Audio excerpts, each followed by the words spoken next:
People are strange when you're a stranger. Faces look ugly when you're alone. Women seem wicked when you're unwanted. Infeliz es aquel a quien sus recuerdos infantiles solo traen miedo y tristeza.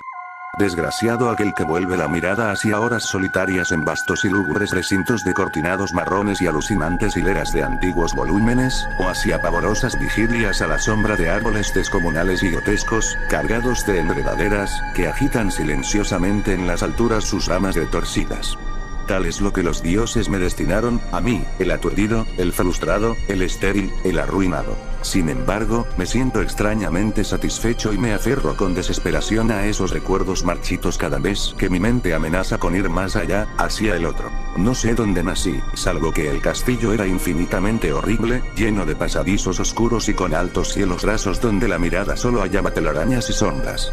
Las piedras de los agrietados corredores estaban siempre odiosamente húmedas y por doquier se percibía un olor maldito, como de pilas de cadáveres de generaciones muertas. Jamás había luz, por lo que solía encender velas y quedarme mirándolas fijamente en busca de alivio. Tampoco afuera brillaba el sol, ya que esas terribles arboledas se elevaban por encima de la torre más alta.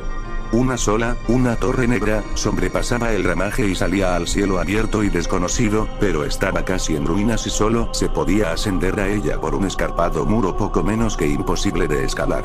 Debo haber vivido años en ese lugar, pero no puedo medir el tiempo. Seres vivos debieron haber atendido a mis necesidades. Sin embargo, no puedo rememorar a persona alguna excepto yo mismo, ni ninguna cosa viviente salvo ratas, murciélagos y arañas, silenciosos todos. Supongo que, quienquiera que me haya cuidado, debió haber sido asombrosamente viejo, puesto que mi primera representación mental de una persona viva fue la de algo semejante a mí, pero retorcido, marchito y deteriorado como el castillo. Para mí no tenían nada de grotescos los huesos y los esqueletos esparcidos por las criptas de piedra cavadas en las profundidades de los cimientos. En mi fantasía asociaba estas cosas con los hechos cotidianos y los hallaba más reales que las figuras en colores de seres vivos que veía en muchos libros mohosos. En esos libros aprendí todo lo que sé. Maestro alguno me urgió o me guió, y no recuerdo haber escuchado en todos esos años voces humanas, ni siquiera la mía, ya que, si bien había leído acerca de la palabra hablada, nunca se me ocurrió hablar en voz alta. Mi aspecto era asimismo una cuestión ajena a mi mente, ya que no había espejos en el castillo y me limitaba, por instinto, a verme como un semejante de las figuras juveniles que veía dibujadas o pintadas en los libros. Tenía conciencia de la juventud a causa de lo poco que recordaba. Afuera, tendido en el pútrido foso, bajo los árboles tenebrosos y mudos, solía pasarme horas enteras soñando lo que había leído en los libros. Añoraba verme entre gentes alegres, en el mundo soleado allende de la floresta interminable. Una vez traté de escapar del bosque, pero a medida que me alejaba del castillo las sombras se hacían más densas y el aire más impregnado de crecientes temores, de modo que eché a correr frenéticamente por el camino andado, no fuera a extraviarme en un laberinto de lúgubre silencio. Y así, a través de crepúsculos sin fin, soñaba y esperaba, aun cuando no supiera qué. Hasta que en mi negra soledad, el deseo de luz se hizo tan frenético que ya no pude permanecer inactivo y mis manos suplicantes se elevaron hacia esa única torre en ruinas que por encima de la arboleda se hundía en el cielo exterior e ignoto. Y por fin resolví escalar la torre, aunque me cayera, ya que mejor era vislumbrar un instante el cielo y perecer, que vivir sin haber contemplado jamás el día. A la húmeda luz crepuscular subí los vetustos peldaños de piedra hasta llegar al nivel donde se interrumpían, y de allí en adelante, trepando por pequeñas entrantes donde apenas cabía un pie, seguí mi peligrosa ascensión. Horrendo y pavoroso era aquel cilindro rocoso, inerte y sin peldaños. Negro, ruinoso y solitario, siniestro con su mudo aleteo de espantados murciélagos. Pero más horrenda aún era la lentitud de mi avance, ya que por más que trepase, las tinieblas que me envolvían no se disipaban y un frío nuevo, como de moho venerable y embrujado, me invadió. Tiritando de frío me preguntaba por qué no llegaba a la claridad, y, de haberme atrevido, habría mirado hacia abajo. Se me antojó que la noche había caído de pronto sobre mí y en vano tanteé con la mano libre en busca del antepecho de alguna ventana por la cual espiar hacia afuera y arriba y calcular a qué altura me encontraba. De pronto, al cabo de una interminable y espantosa ascensión a ciegas por aquel precipicio cóncavo y desesperado, sentí que la cabeza tocaba algo sólido. Supe entonces que debía haber ganado la terraza o, cuando menos, alguna clase de piso. Alcé la mano libre y, en la oscuridad, palpé un obstáculo, descubriendo que era de piedra e inamovible. Luego vino un mortal rodeo a la torre, aferrándome de cualquier soporte que su viscosa pared pudiera ofrecer, hasta que finalmente mi mano, tanteando siempre, halló un punto donde la valla cedía y reanudé la marcha hacia arriba, empujando la losa o puerta con la cabeza, ya que utilizaba ambas manos en mi cauteloso avance. Arriba no apareció luz alguna y, a medida que mis manos iban más y más alto, supe que por el momento mi ascensión había terminado, ya que la puerta daba a una abertura que conducía a una superficie plana de piedra, de mayor circunferencia que la torre inferior, sin duda el piso de alguna elevada y espaciosa cámara de observación. Me deslicé sigilosamente por el recinto tratando que la pesada losa no volviera a su lugar, pero fracasé en mi intento. Mientras yacía exhausto sobre el piso de piedra, oí el alucinante eco de su caída, pero con todo tuve la esperanza de volver a levantarla cuando fuese necesario. Creyéndome ya a una altura prodigiosa, muy por encima de las odiadas ramas del bosque, me incorporé fatigosamente y tanteé la pared en busca de alguna ventana que me permitiese mirar por vez primera el cielo y esa luna y esas estrellas sobre las que había leído. Pero ambas manos me decepcionaron, ya que todo cuanto hallé fueron amplias estanterías de mármol cubiertas de aborrecibles cajas oblongas de inquietante dimensión. Más reflexionaba y más me preguntaba qué extraños secretos podía albergar aquel alto recinto construido a tan inmensa distancia del castillo subyacente. De pronto mis manos tropezaron inesperadamente con el marco de una puerta, del cual colgaba una plancha de piedra de superficie rugosa a causa de las extrañas incisiones que la cubrían. La puerta estaba cerrada, pero haciendo un supremo esfuerzo superé todos los obstáculos y la abrí hacia adentro.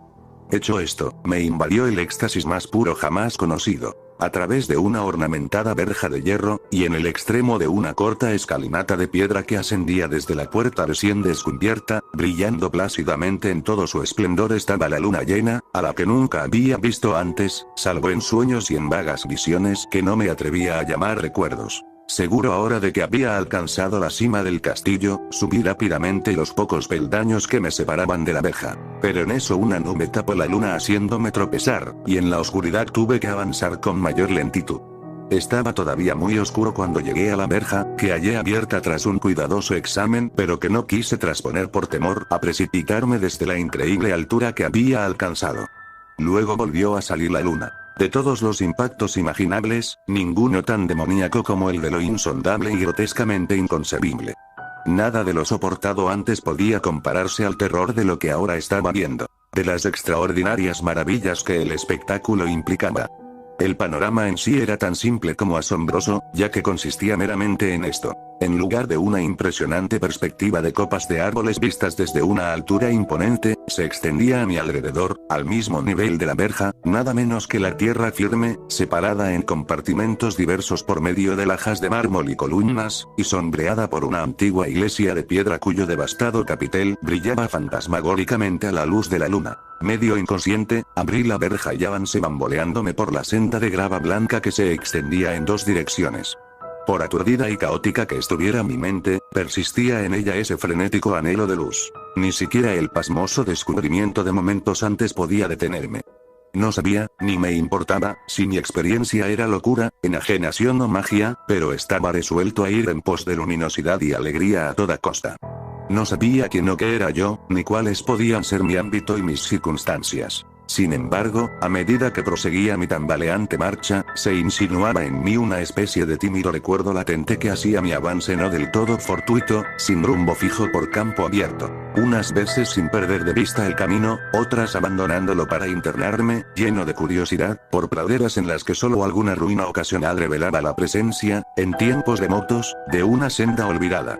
En un momento dado tuve que cruzar a nado un rápido río cuyos restos de mampostería agrietada y mohosa hablaban de un puente mucho tiempo atrás desaparecido. Habían transcurrido más de 2 horas cuando llegué a lo que aparentemente era mi meta. Un venerable castillo cubierto de yedras, enclavado en un gran parque de espesa arboleda, de alucinante familiaridad para mí, y sin embargo lleno de intrigantes novedades. Vi que el foso había sido rellenado y que varias de las torres que yo bien conocía estaban demolidas, al mismo tiempo que se erguían nuevas alas que confundían al espectador. Pero lo que observé con el máximo interés y deleite fueron las ventanas abiertas, inundadas de esplendorosa claridad y que enviaban al exterior ecos de la más alegre de las francachelas. Adelantándome hacia una de ellas, miré al interior y vi un grupo de personas extrañamente vestidas, que departían entre sí con gran jarana. Como jamás había oído la voz humana, apenas sí podía adivinar vagamente lo que decían. Algunas caras tenían expresiones que despertaban en mí remotísimos recuerdos. Otras me eran absolutamente ajenas. Salté por la ventana y me introduje en la habitación, brillantemente iluminada, a la vez que mi mente saltaba del único instante de esperanza al más negro de los desalientos. La pesadilla no tardó en venir, ya que, no bien entré, se produjo una de las más aterradoras reacciones que hubiera podido concebir. No había terminado de cruzar el umbral cuando cundió entre todos los presentes un inesperado y súbito pavor, de horrible intensidad, que distorsionaba los rostros y arrancaba de todas las gargantas los chillidos más espantosos. El desbande fue general, y en medio del griterío y del pánico varios sufrieron desmayos, siendo arrastrados por los que huían enloquecidos. Muchos se taparon los ojos con las manos y corrían a ciegas llevándose todo por delante, derribando los muebles y dándose contra las paredes en su desesperado intento de ganar alguna de las numerosas puertas. Solo y aturdido en el brillante recinto, escuchando los ecos cada vez más apagados de aquellos espeluznantes gritos, comencé a temblar pensando que podía ser aquello que me acechaba sin que yo lo viera. A primera vista el lugar parecía vacío, pero cuando me dirigí a una de las alcobas creí detectar una presencia, un amago de movimiento del otro lado del arco dorado que conducía a otra habitación, similar a la primera. A medida que me aproximaba a la arcada, comencé a percibir la presencia con más nitidez. Y luego, con el primero y último sonido que jamás emití, un aullido horrendo que me repugnó casi tanto como su morbosa causa, contemplé en toda su horrible intensidad el inconcebible, indescriptible, inenarrable monstruo que, por obra de su mera aparición, había convertido una alegre reunión en una horda de delirantes fugitivos. No puedo siquiera decir aproximadamente a qué se parecía, pues era un compuesto de todo lo que es impuro, pavoroso, indeseado, anormal y detestable. Era una fantasmagórica sombra de podredumbre, decrepitud y desolación. La pútrida y viscosa imagen de lo dañino. La atroz desnudez de algo que la tierra misericordiosa debería ocultar por siempre jamás. Dios sabe que no era de este mundo, o al menos había dejado de serlo, y, sin embargo, con enorme horror de mi parte, pude ver en sus rasgos carcomidos, con huesos que se entreveían, una repulsiva y lejana reminiscencia de formas humanas. Y en sus enmohecidas y destrozadas ropas, una indecible cualidad que me estremecía más aún. Estaba casi paralizado, pero no tanto como para no hacer un débil esfuerzo hacia la salvación. Un tropezón hacia atrás que no pudo romper el hechizo en que me tenía apresado el monstruo sin voz y sin nombre. Mis ojos, embrujados por aquellos asqueantes ojos vítreos que los miraba fijamente, se negaban a cerrarse, si bien el terrible objeto, tras el primer impacto, se veía ahora más confuso. Traté de levantar la mano y disipar la visión, pero estaba tan anonadado que el brazo no respondió por entero a mi voluntad. Sin embargo, el intento fue suficiente como para alterar mi equilibrio y, bamboleándome, di unos pasos hacia adelante para no caer. Al hacerlo adquirí de pronto la angustiosa noción de la proximidad de la cosa, cuya inmunda respiración tenía casi la impresión de oír. Poco menos que enloquecido, pude no obstante adelantar una mano para detener a la fétida imagen, que se acercaba más y más, cuando de pronto mis dedos tocaron la extremidad putrefacta que el monstruo extendía por debajo del arco dorado. No chillé, pero todos los satánicos vampiros que cabalgan en el viento de la noche lo hicieron por mí, a la vez que dejaron caer en mi mente una avalancha de anonadantes recuerdos. Supe en ese mismo instante todo lo ocurrido. Recordé hasta más allá del terrorífico castillo y sus árboles. Reconocí el edificio en el cual me hallaba. Reconocí, lo más terrible, la impía abominación que se erguía ante mí, mirándome de soslayo mientras apartaba de los suyos mis dedos manchados. Pero en el cosmos existe el bálsamo además de la amargura, y ese bálsamo es el olvido. En el supremo horror de ese instante, olvidé lo que me había espantado y el estallido del recuerdo se desvaneció en un caos de reiteradas imágenes. Como entre sueños, salí de aquel edificio fantasmal y execrado y eché a correr rauda y silenciosamente a la luz de la luna. Cuando retorné al mausoleo de mármol y descendí los peldaños, encontré que no podía mover la trampa de piedra. Pero no lo lamenté, ya que había llegado a odiar el viejo castillo y sus árboles. Ahora cabalgo junto a los fantasmas, bulones y cordiales, al viento de la noche, y durante el día juego entre las catacumbas de Nefreka, en el recóndito y desconocido Valle de Rot, a orillas del Nilo. Sé que la luz no es para mí, salvo la luz de la luna sobre las tumbas de Roca de Ned, como tampoco es para mí la alegría, salvo las innominadas fiestas de Nitocris bajo la Gran Pirámide. Y, sin embargo, en mi nueva y salvaje libertad agradezco casi la amargura de la alienación. Pues aunque el olvido me ha dado la calma, no por eso ignoro que soy un extranjero. Un extraño a este siglo y a todos los que aún son hombres. Esto es lo que supe desde que extendí mis dedos hacia esa cosa abominable surgida en aquel gran marco dorado. Desde que extendí mis dedos y toqué la fría e People are strange when you're a stranger. Faces look ugly when you're alone. Women seem wicked when you're unwanted. Streets are uneven when you're down.